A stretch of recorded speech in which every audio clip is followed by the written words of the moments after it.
23절에 기록된 말씀과 같이 오늘은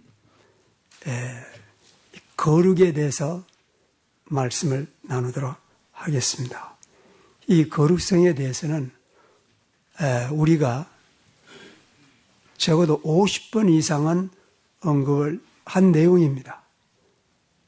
그렇지만은 앞으로 또 50번을 언급하더라도 그 중요성을 다 충분히 설명드리거나 이해할 수 있는 것은 아닌 것 같습니다. 자, 그러면 오늘 이 사도 바울이 거룩에 대해서 엄청나게 많이 언급하고 있는데, 첫째, 왜 거룩성에 대해서 그렇게 언급하고 있냐 하는 그 거룩의 의미보다도 먼저 거룩의 중요성을 말씀을 나누도록 하겠습니다.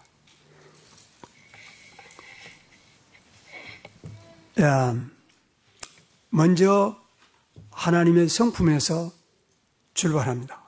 거룩이라고 하는 성서적 개념은 하나님의 성품에서, 하나님의 성품을 성경에서는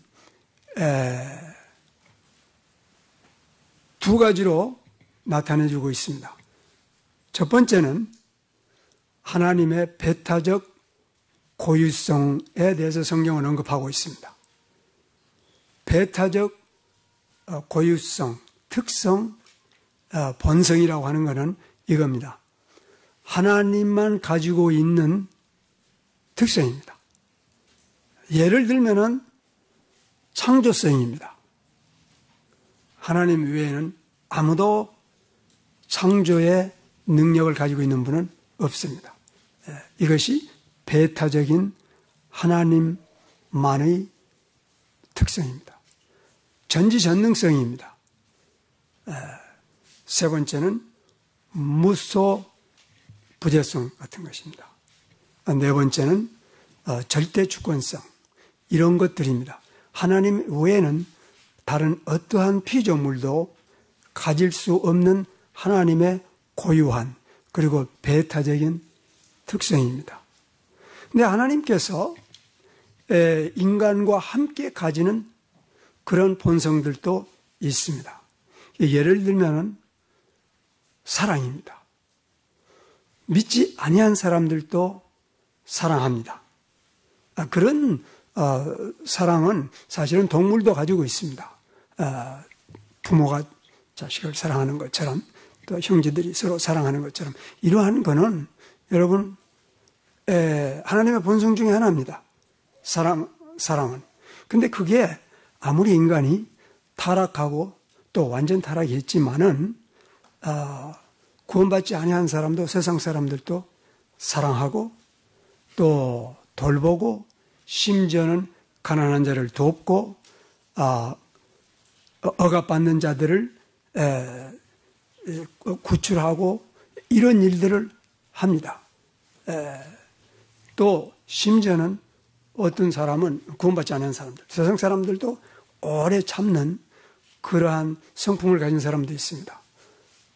이런 면에서는 어떤 사람들은 구원받지 아니한 사람들이 소위 구원받았다고 하는 사람들보다 훨씬 더 그 강하게 하나님 성품을 나타내는 사람들도 있습니다. 선을 행하는 일들, 오래 참는 일들, 은혜를 베푸는 일들, 사랑하는 일들. 그러나 문제는 그들이 그러한 선을 행함으로 혹은 의의를 행함으로 구원을 받는 것은 절대 아닙니다. 그럼에도 불구하고 세상 사람들도 하나님의 성품의 일부가 되는 그러한 인내라든지 사랑이라든지 의의라든지 선을 행할 수가 있는 것입니다. 그런데 이 하나님의 공유적 성품, 두 번째 걸 하나님의 공유적 성품이라고 하는데, 그것은 하나님이 인간과 서로 나누어 갖는 성품이기 때문에 그걸 공유적 성품이라고 그래요. 그 중에 하나가 거룩성입니다. 그런데 이제 여러분, 지금 제가 여러분들과 나누는 이 내용을 어떻게 하든지 깨달아야 됩니다. 하나님이 인간과 나누는, 같이 가지는 많은 공통 성품들이 있습니다. 그 중에 하나가 거룩성입니다. 그런데 이 거룩성은 믿지 않는 사람들과는 전혀 나누지 않습니다. 다시 말하면 믿지 아니한 사람들에게는 거룩성이 없습니다. 빈약하거나 연약하거나 그런 게 아닙니다. 전혀 없습니다. 이 거룩성은 하나님이 인간과 함께 나누는 하나님의 성품인데 오직 믿는 사람들에게만 거룩성이 있습니다. 왜냐하면 하나님께서 하나님의 자녀에게만 주신 하나님의 고유 성품 중에 하나입니다. 그래서 지금 이 두 번째 설명이 대단히 중요합니다. 하나님께서 이 모든 인간과 나누는 그 성품을 하나님의 형상이라고 부를 수 있습니다. 근데 하나님의 모든 형상은 인간에게 있어서 사실은 다 깨어져 버린 것입니다. 그래서 거룩이라고 하는 것은 하나님의 사랑이나 오래 참음이나 의나 덕행이나 이런 것들과 전혀 다른 그러한 고유한 성품입니다. 하나님의 인간과 함께 나누기는 나누지만은 믿지 아니한 사람들에게는 절대 없는, 믿는 사람들에게만 있는 그러한 공유 성품입니다. 공유 성품이라는 건 하나님과 나눈다는 얘기입니다. 믿는 사람에게만. 그렇다면 이렇습니다. 여러분, 만약에 사랑한다든지 오래 참는다든지 선을 행한다든지 의를 행한다든지 가난한 자를 돕는다든지 억압당하는 자를 신원한다든지 이런 것이 기준이 된다면 믿는 사람들과 믿지 아니한 사람들과 구별할 길이 없습니다. 다 똑같이 사랑하기도 하고 가족도 사랑하고 친지들도 사랑하고 다 혹은 또 서로 부딪힐 때 어떤 사람은 오래 참고 어떤 사람은 금방 성을 내고 이게 모든 사람이 다 가지고 있습니다. 그러나 거룩성은 하나님의 백성만, 중생한 사람만, 그리스도인들만 가지고 있는 특별한 성품입니다. 이제 하나님의 이 거룩성의 중요성이 이제 좀 깨달아지고 있는 겁니까? 예. 우선 여기서부터 출발해야 됩니다. 내가 예수 그리스도의 그 대속의 십자가의 복된 소식을 듣고 깨달아서 회개하고 예수 믿었다면은 하나님께서 나에게 성령을 주셔서 내 안에 내주하게 하신다는 건 여러분 다 알고 있습니다. 그러나 그것뿐만이 아닙니다. 거룩한 백성으로 만든 것입니다. 전에는 거룩한 백성이 절대 아니었습니다. 본질적으로 우리는 다른 사람들과 같이 진노의 자녀였습니다. 세상 사람들이었습니다. 흑암 권세 아래 살았습니다. 공중 권세 잡은 자를 따라다니는 사람들이었습니다. 죄와 허물로 본질적으로 죽었습니다. 다른 사람들과 모두 마찬가지로. 내가 살아났다는 하나님의 은혜를 인하여 믿음으로 말미암아 내가 구원을 받았다면 딱 하나 다른 사람과 다른 점이 있습니다. 그게 거룩성입니다. 그래서 거룩성이라고 하는 것은 마치 신분을 나타내는 의복과 같습니다. 군복과 같은 것입니다. 예복과 같은 것입니다. 다른 모든 사람들과 구별하는 표지가 됩니다.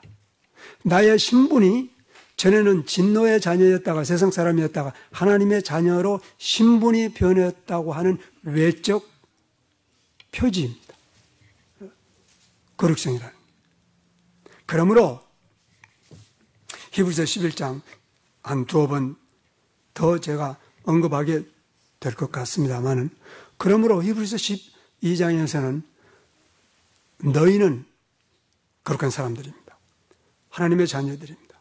너희는 모든 사람으로 더불어 화평함과 거룩함을 쫓으라. 이것이 없이는 아무도 주를 뵐 수 없다고 얘기하고 있는 것입니다. 이처럼 거룩성이란 하나님의 자녀들의 유일한 배타적인 특별한 외적 표시입니다. 만약에 하나님의 자녀를 내적인 혹은 불가시적인 구별을 택함이라고 한다면 택함. 근데 택함은 누가 받았고 누가 받지 않았는지 여러분 보이지 않습니다. 눈으로. 그래서 하나님의 자녀라는 것은 하나님의 택함을 받은 사람들인데 택함은 눈에 보이지 않지만은 만약에 택함을 받은 하나님의 자녀라는 외적 표지가 뭔가 하고 본다면 그건 거룩성입니다. 대단히 중요한 것입니다. 그래서 사도 바울은 데살로니가 전후서에서 이 거룩이라고 하는 말이 여러분 데살로니가 전서 5장, 데살로니가 후서 3장에 이르러서 12번을 언급하고 있습니다. 대단히 중요한 내용입니다. 뿐만 아니라 지난번에도 여러 번에 걸쳐서 말씀드렸지만은 사도 바울이 이제 교회에 보낸 편지들 중에서 가장 먼저 쓰여진 것이 물론 어떤 분은 갈라디아서라고 주장하는 사람도 있지만은 대부분의 신학자들은 역사들은 데살로니가 전서가 가장 먼저 쓰여진 책이라고 편지라고 합니다. 뿐만 아니라 데살로니가에서 여러분 바울은 불과 얼마 동안 전도했다고 성경은 기록하고 있다고 그랬죠? 몇 년? 몇 년?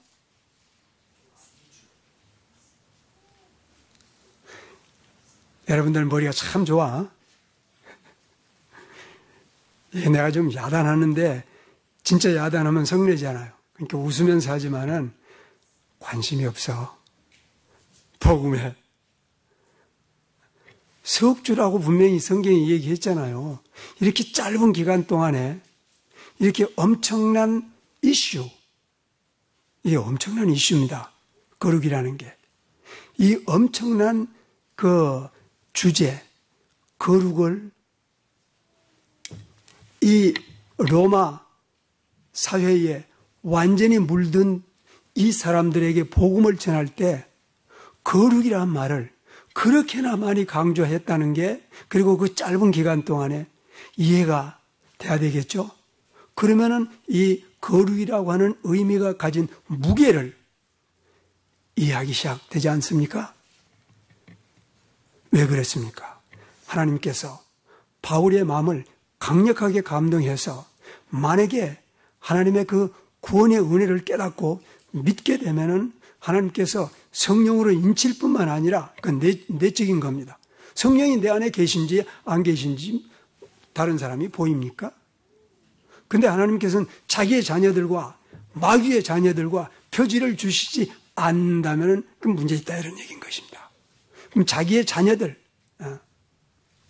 옛날 구약 시대로 말하면은 제사장이 그 모형이 됩니다. 제사장. 그냥 조금 후에 그럼 이 제사장이라고 하는 말이 도대체 어떤 의미를 가졌는지 나중에 살펴보도록 할 것입니다. 눈에 보이는 것입니다. 그 눈에 보이는 하나님의 자녀의 표지가 거룩이란 말입니다. 그래서 사도 바울은 지금 23절에서 평강의 하나님이 친히 너희를 온전히 거룩하게 하시고 또 너희 온 영과 혼과 몸을 우리 주 예수 그리스도에 강림하실 때 흠없이 보전하시리라 라고 기록하고 있을 뿐만 아니라 여러분 그 다음 구절 보면은 26절에서 거룩한 입맞춤으로 모든 형제들에게 문안하라. 여러분, 이건 다만 인사말이 아닙니다.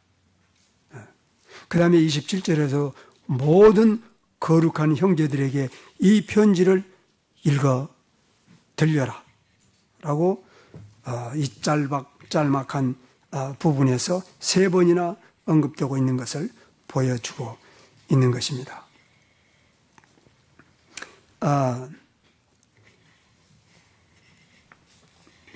데살로니가 전서에서 이 거룩이라고 하는 말이 가장 먼저 언급된 것이 사실은 1장 5절과 6절입니다.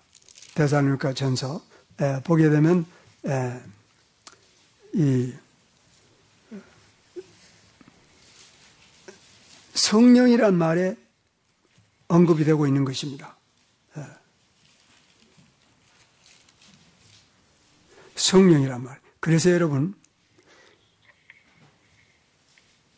신약성경에는 이 거룩이라고 하는 말이 8개의 다른 단어로 쓰여지고 있는데 8개의 단어로 신약성경 전체에 거룩이라고 하는 말이 288회나 언급이 되고 있는 것입니다. 신약성경 27권입니다. 27권에 288번이나 언급되고 있다는 얘기는 매 책마다 적어도 10번 반의 횟수로 이 거룩이란 말이 나타나고 그 다음에 또 나타나고 또 나타나고 있는 것을 볼 수가 있는 것입니다. 그래서 그 다음에는 3장 13절에 거룩이란 단어가 이렇게 나타나고 있는 거 우리가 볼 수가 있습니다. 너희의 마음을 견고케 하사 우리 주 예수 그리스도께서 그의 모든 성도와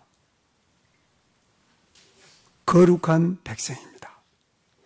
성도와 함께 강림하실 때 하나님 곧 우리 아버지 앞에서 거룩하여 흠이 없게 하시기를 원하노라. 왜냐하면 하나님께서 하나님의 자녀들을 거룩하게 분리했기 때문입니다. 그래서 거룩이라고 하는 말은 이제 후에 좀 더 다시 설명을 드리겠지만은 거룩이란 말의 본질적인 의미는 옮긴다는 뜻입니다. 분리한다는 뜻입니다. 그래서 13절에서 너의 마음을 견고케 하사 우리 주 예수 그리스도께서 그의 모든 성도와 함께 거룩한 백성과 함께 강림할 때 하나님 곧 우리 아버지 앞에서 거룩하여 흠이 없게 하시기를 원하노라. 여러분, 제가 조금 전에 인용한 바와 같이 그래서 히브리서 12장에서는 너희들은 모든 사람으로 더불어 화평함과 거룩함을 좇으라. 이것이 없이는 아무도 주의 얼굴을 볼 수 없다고 얘기한 이유가 거기에 있는 것이 특별한 사람들입니다. 왜냐하면 하나님께서 특별하게 분리했기 때문인 것입니다. 그래서 눈에 보이지 아니한 하나님의 자녀의 신분은 택함에 있습니다. 그리고 눈에 보이는 부분이 거룩한 삶에 나타나도록 조치를 취하신 것입니다. 그 다음에 데살로니가 후서에도 이 거룩이란 말이 이렇게 기록이 되고 있습니다. 2장 12절 말씀을 보면은 데살로니가 후서 2장 12절 13절 2장 13절 말씀을 보면 이렇게 기록이 됐습니다. 주의 사랑받는 형제들아, 우리가 너희를 위하여 항상 하나님께 감사하게 되면 하나님이 처음부터 너희를 택하사 성령의 여러분 씻으심이라고 그랬죠. 오케이. 이거 약간 설명을 드리겠습니다. 성령의 거룩해 하심입니다. 그래서 여러분 이제 전수성경에서는 씻으심이라고 됐는데 거룩이라고 하는 말은 씻는다는 말로도 있습니다. 제가 조금 전에 신약 성경에 거룩이라는 말이 몇 개의 단어로 쓰여지고 있다고 말씀드렸는데 몇 개의 단어로? 몇 개? 8개. 그 중에 하나가 씻음이라는 단어가 있습니다. 그래서 성령의 거룩해 하심 혹은 씻으심과 진리의 믿음 안에서 구원에 이르게 하셨느니라. 여러분, 그래서 하나님이 처음부터 너희를 택하사 성령의 거룩해 하심과 진리의 믿음 안에서 구원에 이르게 하였다. 본질적으로 관계가 되죠? 구원과 거룩이라고 하는 게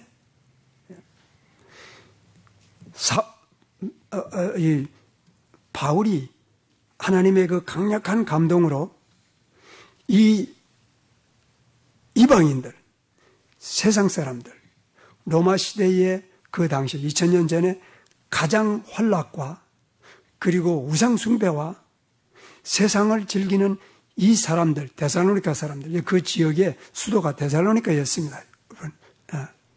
그 지역의 사람들이 이제 바울의 복음을 듣고 깨닫고 진정으로 회개하고 예수님 믿을 때 그들을 거룩한 백성으로 지금 하나님께서 받아들였을 때 여러분 그 사람들이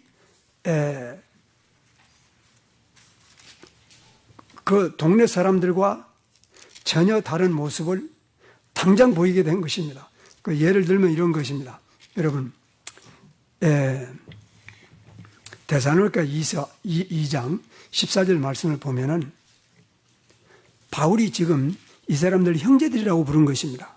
바울은 이 사람들하고 3주 동안 밖에 있지 않았습니다. 그리고 그는 이 폭동으로 말미암아 급히 베레아로 피신을 해온 것입니다.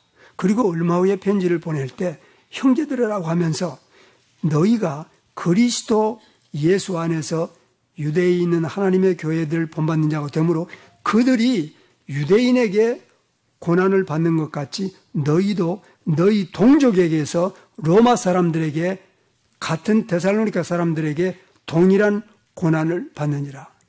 바울이 지금 데살로니가에서 쫓겨나가지고 이제 고린도에 와서 이 편지를 쓰는 그 기간은 불과 몇 개월밖에 안 됩니다. 그런데 그 사이에 이 사람들이 진정으로 예수 믿었기 때문에 동네 사람들에게 데살로니가 사람들에게 벌써 핍박을 받고 있는 모습을 성경은 기록하고 있는 것입니다. 무엇이 그들로 하여금 핍박을 받게 했겠느냐고 여러분 생각해 보십시오. 나는 예수 믿었다고 떠들로 다녔기 때문에 핍박받는 것 같지는 않습니다. 이 본문 전체를 살펴서 보게 되면 그리고 사도행전 내용을 보게 되면 이들이 거룩한 삶을 살기 시작하기 때문에 핍박받기 시작한 것입니다. 술집에 더 이상 가지 않은 것입니다. 파티에 더 이상 가지 않은 것입니다. 그리고 경기장에 더 이상 가지 않는 것입니다. 결정적인 변화들이 나타나기 시작한 것입니다. 저것들이 왜 그래? 미쳤어. 왜 그런가? 로마 신들을 다 버리고 그 예수라는 신 믿기 시작한 거야. 하여간 어찌됐든 간에 이처럼 여러분 거룩이라고 하는 것은 그 성배를 받는 순간에 분리이기 때문에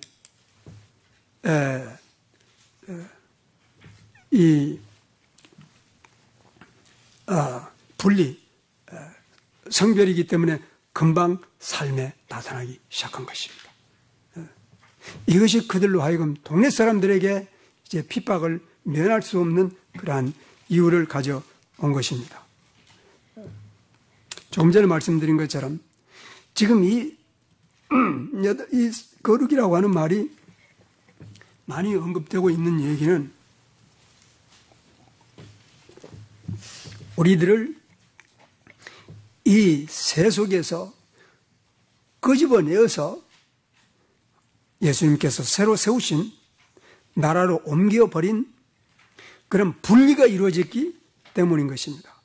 그래서 거룩은 근본적으로 분리입니다. 거룩이라는 말이. 자, 그러면 여러분, 신약성경에서 이 말이 288회나 언급되고 있다고 그랬는데, 지금 데살로니가전서 5장 23절에 기록된 이 말씀이 8개의 다른 단어로 쓰여지고 있다고 그랬죠. 근데 데살로니가전서 5장 23절에 기록되고 있는 이 용어가 가장 먼저 사용되고 있는 것은, 여러분이 이 말은 28번 신약성경에 언급되고 있습니다. 근데 가장 먼저 언급된 구절은 마태복음 6장 9절에 이 단어가 정확하게 같은 단어가 언급이 되고 있습니다. 그리고 그 내용은 뭐냐면 이겁니다. 예수님께서 제자들에게 기도를 가르치실 때 기도의 내용이 언급된 내용입니다. 기도의 내용에 언급된 거룩이란 단어입니다. 그 내용은 이겁니다. 제자들에게 가르친 기도입니다. 하늘에 계신 아버지의 이름이 거룩히 여기심을 받으시옵소서라고 기도하라고 가르칠 때 이 거룩이라는 말이 바로 데살로니가전서 5장 23절에서 하나님이 친히 너희를 온전히 거룩해 하시고라는 이 말과 같은 단어입니다. 자, 그러면 여러분, 이게 지금 왜 이걸 열을 올려서 이 말을 지금 강조하느냐 하면은 이게 중요한 의미가 있습니다. 예수님께서 아버지라고 단어를 썼습니다. 여러분, 예수 믿지 않는 사람들이 하나님이 아버지가 됩니까? No way. 아닙니다. 성경은 본질적으로 하나님과 원수가 되었다고 얘기합니다. 이제 구원받은 이 사람들은 하나님의 자녀가 되었습니다. 그리고 아버지의 이름이 거룩함을 여기시옵소서 하는 것은 신분의 동질성이 생겼다는 얘기입니다. 아버지와 아들과 그런 관계가 형성됨으로 말미암아 아버지의 성품과 자녀의 성품에 동질성이 형성됐다는 말입니다. 그래서 하나님이 인간과 가지는 그 공유 특성 중에서 유일하게 믿는 사람들에게만 있는 게 거룩성입니다. 조금씩 이해가 가기 시작하는 것이죠. 그래서 거룩이 없으면 주의 얼굴을 못 본다는 이유가 바로 여기에 있는 것입니다. 지금 거룩에 대한 중요성만 계속 지금 얘기하고 있는 것입니다. 그 다음에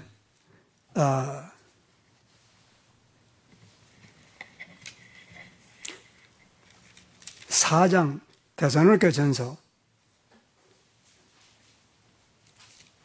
4장에서도 이제 이 거룩이라고 하는 그 말들이 3번이 언급되고 있는데 7절 말씀을 같이 보십시다. 데살로니가전서 4장 7절에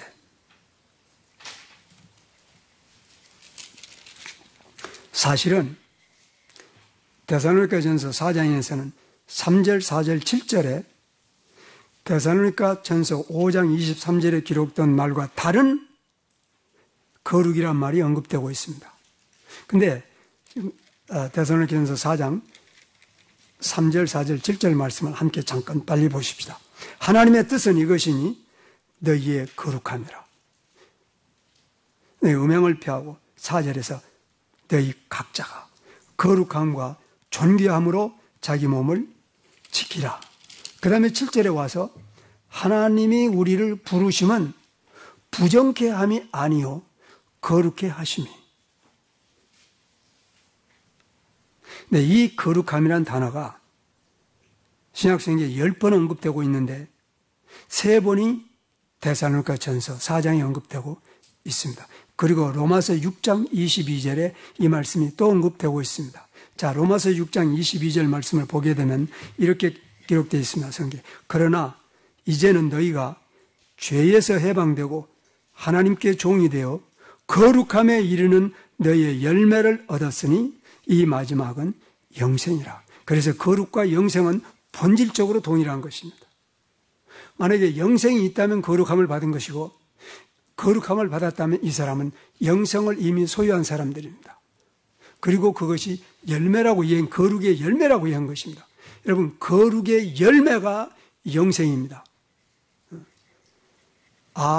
그러면 여러분은 이제 금방 머릿속에, 그래서 예수님께서 설교 시작하자마자 나무의 열매에 대해서 그렇게 중요하게 말씀했구나. 예수님께서 마태복음 7장에서 너희들 나무도 좋고 열매도 좋다고 하든지, 아니면 나무도 나쁘고 열매도 나쁘다고 하라. 좋은 나무에서 나쁜 열매를 딸 수 있느냐? 아니면 나쁜 나무에서 좋은 열매를 딸 수 있느냐?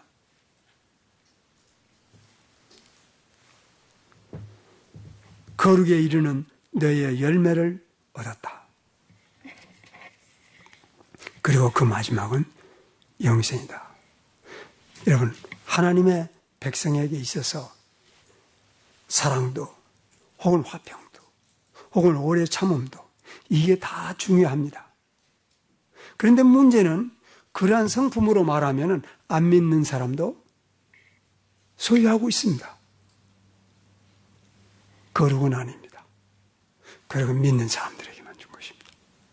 그리고 거룩이 없으면 하나님의 자녀가 아니라는 얘기입니다. 특별한 것입니다. 자, 그래서 이제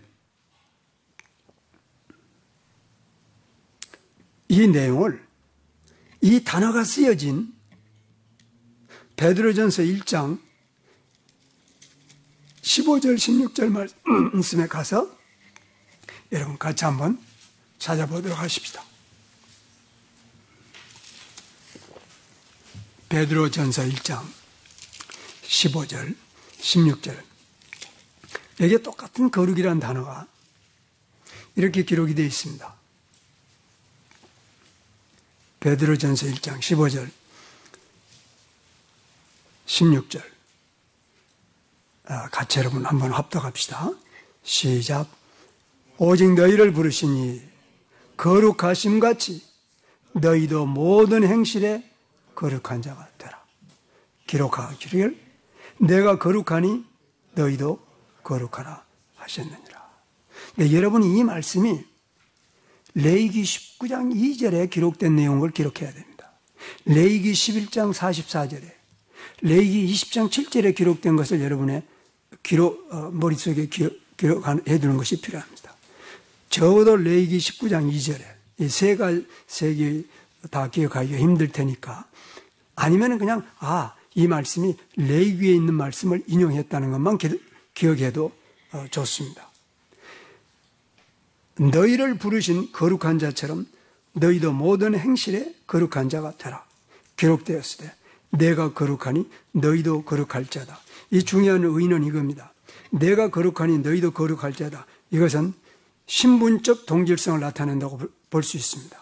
그러나 15절에서는 행실에 거룩한 자가 되라 한 것은 삶의 인격적, 도덕적 삶의 모양입니다. 그러니까 신분적 동일성은 눈에 보이지 않습니다. 신분의 변화는. 근데 신분이 변화되었는지 변화되지 않았는지는 어디서 나냐면 거룩한 행실에 나타나도록 하나님께서 이렇게 조치를 취한 것입니다. 여러분, 지금 여기서 로마서 6장 22절에서 거룩에 이르는 너희의 열매를 얻었으니 마지막은 영생이라 하고는 이것은 기업입니다. 하나님의 나라를 유업으로 받았다는 뜻입니다. 유업 혹은 기업이라는 뜻입니다. 이 유업과, 다시 말하는 기업과 영생과 거룩은 한 덩어리입니다. 두 개로 나눌 수가 없습니다. 그런 내용을 사도 바울은 사도행전 26장에서 다 같이 사도행전 한번 가서 보십시다. 26장에서 이렇게 기록하고 있습니다. 이 내용은 바울이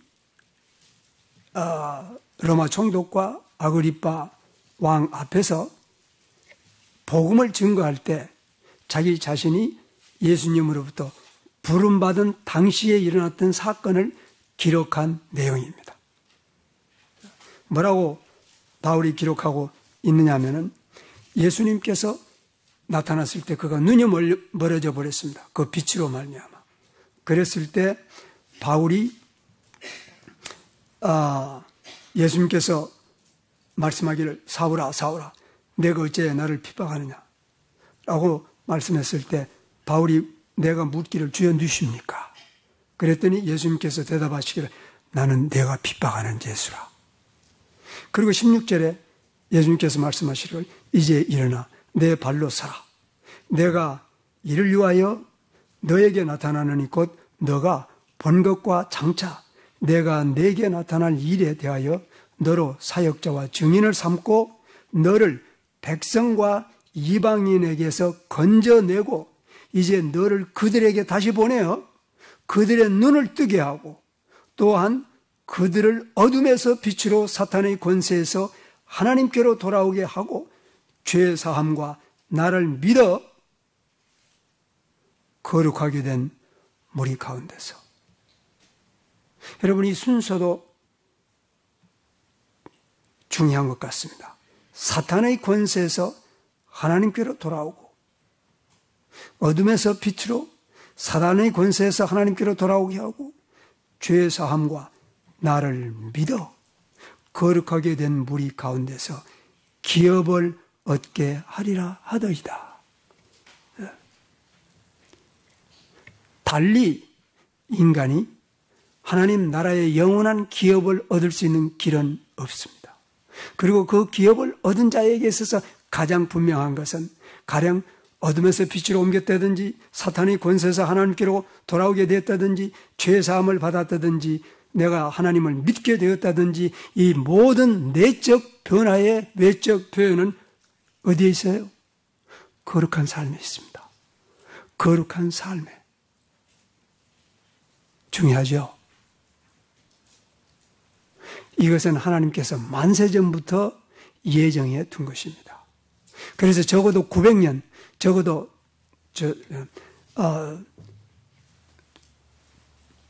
주전 586년에 남쪽 이스라엘이 멸망하였습니다.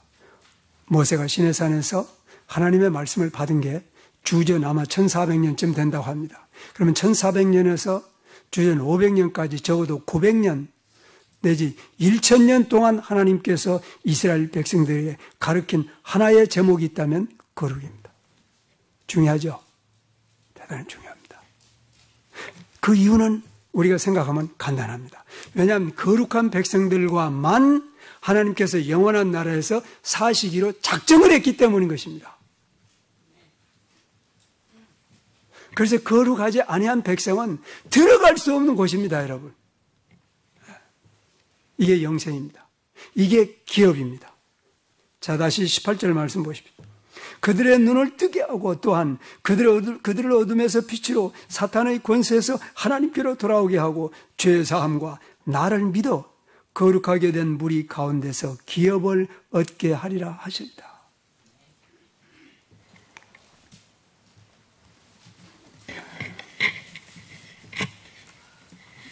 이 단어가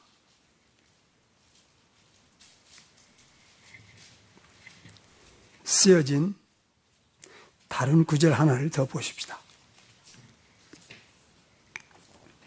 로마서 6장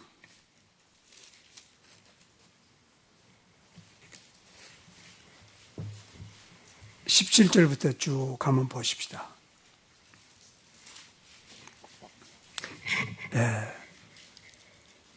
여러분 다 성경을 펴고 로마서 6장 17절부터 제가 봉독 드리도록 하십니다. 사실은 이제 여러분이 우리 같이 봉독하는 게 더 좋을 것 같아요.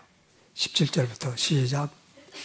그러나 하나님께 감사할 것은 너희가 본래 죄의 종이더니 이제 너희에게 전해진 바 교훈의 본을 마음으로 순종하여 너희가 죄로부터 해방되어 의에게 종이 되었느니라.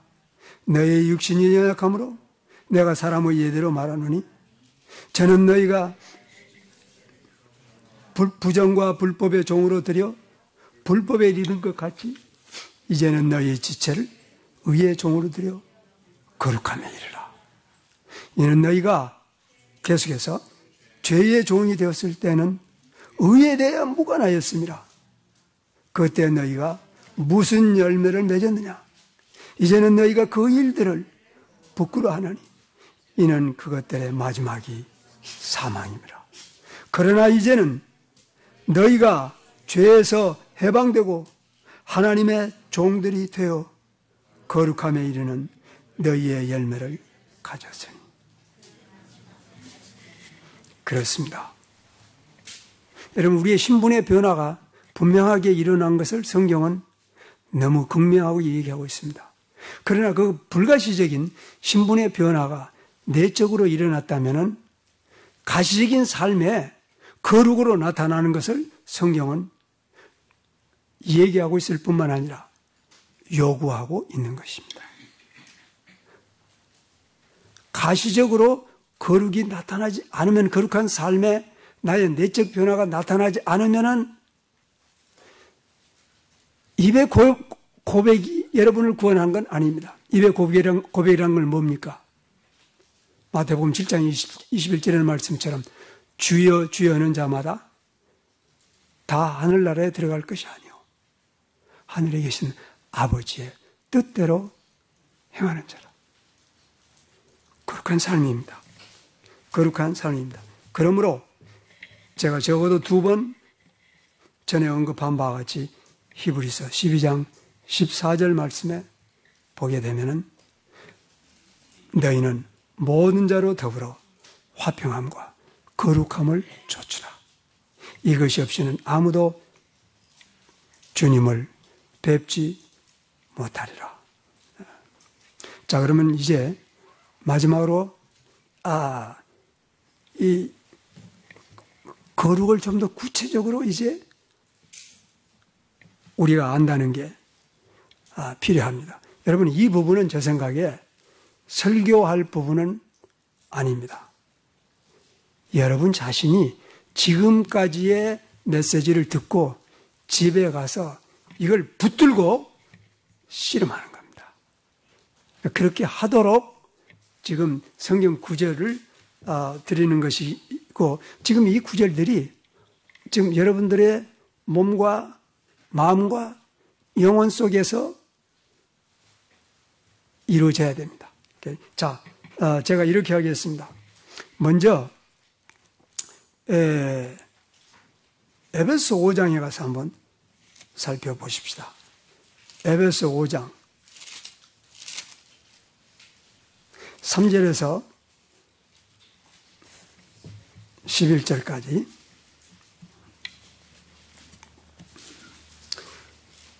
물론 여기에도 거룩이라는 말이 이렇게 언급이 되고 있습니다. 에베소 5장 3절에서 빨리 저 혼자 읽겠습니다. 음행이나 온갖 더러운 것과 탐욕은 너희 중에서 그 이름이라도 부르지 말라. 이는 성도의 마땅한 바라. 성도, 홀리 피플입니다. 또 누추함과 어리석은 말이나 농담하는 것도 마땅치 아니하니 도리어 감사하는 말을 하라. 너희도 이것을 알거니와 음행하는 자나 더러운 자나 탐내는 자나 우상숭배자는 다 그리스도와 하나님 나라에서 기업을 얻지 못하니라. 기업. 아무도 헛된 말로 너희를 속이지 못하게 하라. 이런 것들로 인하여 하나님의 진노가 불순종의 아들들에게 임하니 그러므로 저희와 함께 참여하는 자가 되지 말라. 성별입니다. 분리입니다. 너희가 전에는 어둠이더니 이제는 주님 안에서 빛이니 빛의 자녀들처럼 행하라. 그리고 성령의 열매에 대해서 언급하고 있습니다. 그러므로 너희는 열매 없는 어둠의 일에 참여하지 말고 도리어 그것들을 책망하라. 갈라디아서 5장에 가서 한번 다시 보겠습니다. 갈라디아서 5장 19절부터 보시겠습니다. 갈라디아서 5장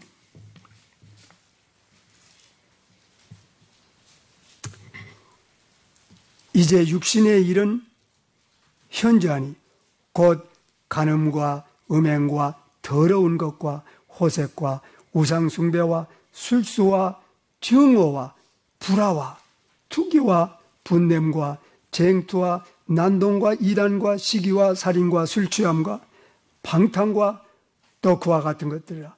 전에도 역시 너에게 경계한 것 같이 거듭 경계하노니 이런 일을 행하는 자는 하나님의 나라를 유업으로 받지 못하니라.' 그리고 성령의 열매가 나옵니다.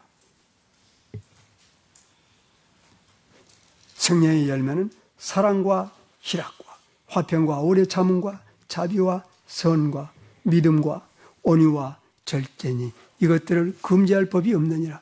또 그리스도 사람들은 육신과 함께 그 정과 욕심을 십자가에 못 박았느니라. 고린도 후서 6장 말씀 같이 한번 가서 보십시다. 고린도 후서 6장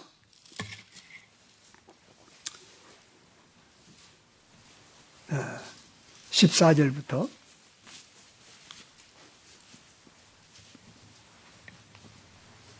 14절부터 7장 1절까지 봉독하겠습니다. 너희는 믿지 아니한 자들과 멍에를 매지 말라. 여러분, 여기서보다도 더 분명하게 분리와 성별을 가리키는 말씀이 이렇게 분명하게 나타나는 게 많지 않을 정도입니다. 너희는 믿지 않은 자들과 멍에를 매지 말라. 의와 불법이 어찌 함께하며 또한 빛과 어둠이 어찌 사귀며 또한 그리스도와 벨리알이 어찌 조화가 되며 또는 믿는 자와 믿지 아니한 자가 어찌 상관하며 하나님의 성전과 우상이 어찌 일치가려. 그래서 성전입니다. 홀리 템플입니다. 이는 너희가 살아계신 하나님의 성전이라.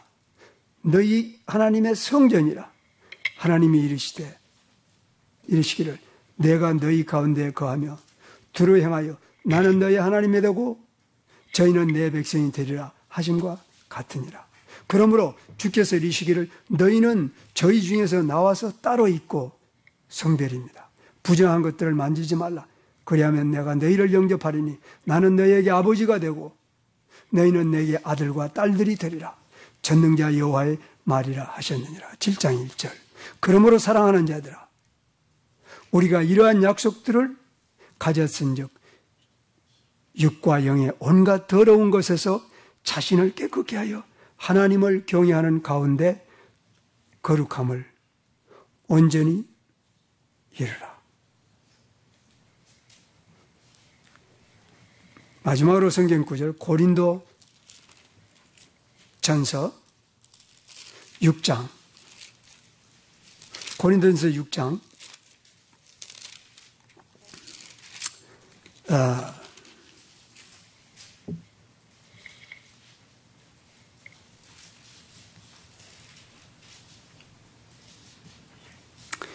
여러분 9절부터 11절까지를 함께 봉독 드리도록 하십니다. 고린도 전서 6장 9절부터 11절까지 시작. 불의한 자들이 하나님의 나라를 유업으로 받지 못할 줄을 너희는 알지 못하느냐. 속임을 받지 말라. 음행하는 자나 우상숭배자나 간음하는 자나 여자 행세하는 자나 동성연애자나 도적이나 탐내는 자나 술 취하는 자나 후욕하는 자나 착취하는 자들은 하나님의 나라를 유업으로 받지 못하느니라. 11절. 너희 중에 이와 같은 자들이 있더니 주 예수의 이름과 우리 하나님의 성령으로 말미암아 씻음과 거룩케 하심과 의롭다함을 받았느니라. 여러분, 이 구절이 절대적으로 중요한 이유는 이겁니다. 9절에서 10절까지 내용이 씻어져 버린 것입니다. 분리되어 버린 것입니다. 그리고 두 개의 단어를 쓴 것입니다. 거룩함과 의롭다입니다. 여러분, 의롭다 하면 여러분들이 이제 여러분 들어서 이쯤에 알고 있는 것이 칭의입니다. 하나님과 원수되었던 관계가 본질적으로 하나님의 진노의 자녀가 무관하였던 관계가 아버지와 아들이 관계가 된 것입니다. 관계의 신분의 변화가 일어난 것입니다. 의롭다 하는 것은. 이것은 한순간에 이루어진 것입니다. 그리고 거룩함은 그 의롭다는 순간을 받은 그 순간부터 예수님 오실 때까지, 만날 때까지, 지금 성경 몇 번이나 했죠? 오실 때까지 그가 온전하게, 거룩함을 온전하게 하나님께서 이루실 것이라고 지금 얘기하는 것입니다. 이만큼 하나님께서 이루어야 될 만큼 중요한 것입니다. 우리가 이루어야 될, 우리의 삶 속에서 이루어질 것이지만 왜 하나님께서 이루실 것이라고 사도 바울이 강조합니까? 중요한 의미가 있습니다. 우리 힘으로 못하기 때문만도 아닙니다. 그거 이상의 것입니다. 여러분, 예수님 우리가 영접하게 될 때, 예수님 언제라도 오게 되면 그때 이제 이미 이 땅에서 분리된 신분이 영원히 장소로 같이 분리됩니다. 자, 지금 이 땅에서는 우리가 분리된 사람들과, 다시 하면 세상 사람들이나 구원받지 않은 사람들과 우리가 다 같은 동네에서 삽니다. 아파트에서 삽니다. 같은 가족에서 삽니다. 그런데 예수님께서 오실 때 이제는 장소가 분리되어 버리는 것입니다.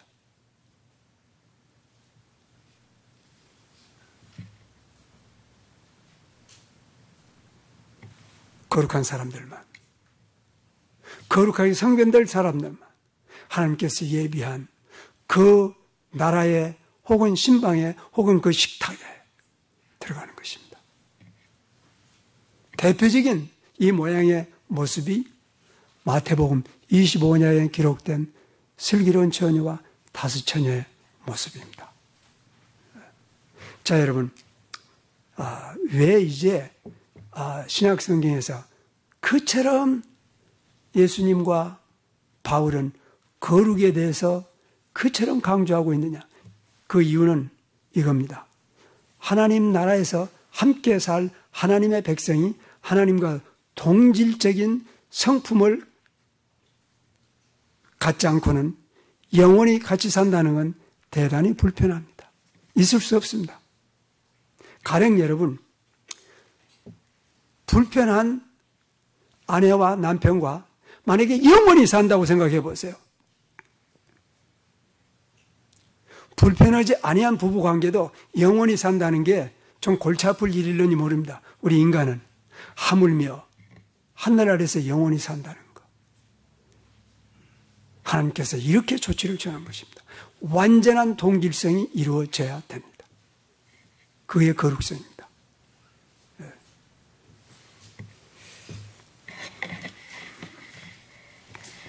여러분, 지금 이 내용들을 제가 그냥 소개한 것입니다. 성경 규절들을 제가 주보에 다 기록을 해 두었기 때문에 여러분이 주보에서 보게 되면은 3분의 2 정도 지금 혹은 2분의 1 정도 여러분들과 말씀을 나눴습니다. 나머지 부분은 전상 다음 시간에 해야 됩니다. 그러나 이 일주일 동안에 여러분들은 뭔가 우리 각자가 자신과 그리고 사랑하는 가족들과 그리고 이 공동체를 위해서 기도하도록 시작을 해야 될 것 같습니다. 그래서 우리가 지난 금요일 저녁부터 기도를 시작했습니다. 그것은 우리가 지금 이러한 신앙생활은 아무리 봐도 신약성경에 안 맞습니다. 근데 우리는 전혀 부담감도 없고 아픔도 없고 깨우침도 없고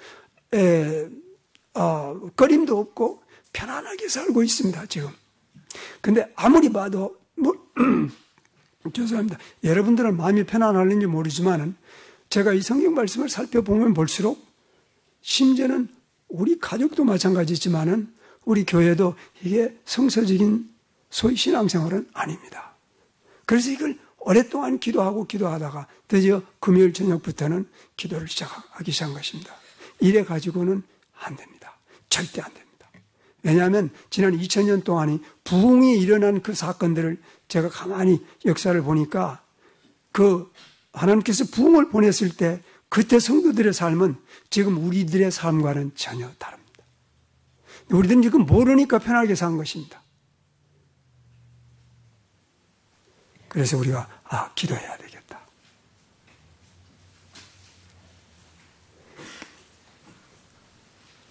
성서적인 삶과 지금 우리가 살고 있는 이 신앙생활의 분명하게 다른 모습들을 여러분들이 볼 수 있고 깨달을 수 있도록 기도해야 되겠습니다. 지금 이대로 계속 세상 떠날 때까지 가면은 예수님께서 금방 오시지는 않는다고 저는 확신합니다. 왜냐하면 전쟁과 전쟁의 소문이 극렬하게 있어야 되고 아직 그건 이르지 않았습니다. 우리가 먼저 세상 떠날 것입니다. 그러나 이 상태로 세상을 떠나면 안 되겠습니다. 기도해야 됩니다. 절대 안 됩니다. 여러분이 지금 편하다고 생각하면, 나는 안전하다고 생각하면 혹시 착각이라는지 모릅니다. 오늘부터 기도합시다. 우리 정경무 목사님이 이제 나오셔서 대표 기도를 하고 오늘부터 우리가 기도해야 됩니다. 그리고 찬송가 드리고 마치도록 하시겠습니다. 살아계신 하나님,